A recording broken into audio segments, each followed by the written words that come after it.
চোখে হঠাৎ করে কাল বৈশাখী,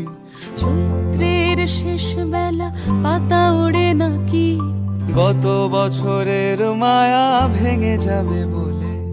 রাজপথ ভেসে গেছে অচেনা কাজলে, দু চোখে হঠাৎ করে কাল বৈশাখী, চৈত্রের শেষ বেলা পাতা ওড়ে নাকি, গত বছরের মায়া ভেঙে যাবে বলে, রাজপথ ভেসে গেছে অচেনা কাজলে, তুমিও অঝরে তাকে শুধু ভালোবেসো,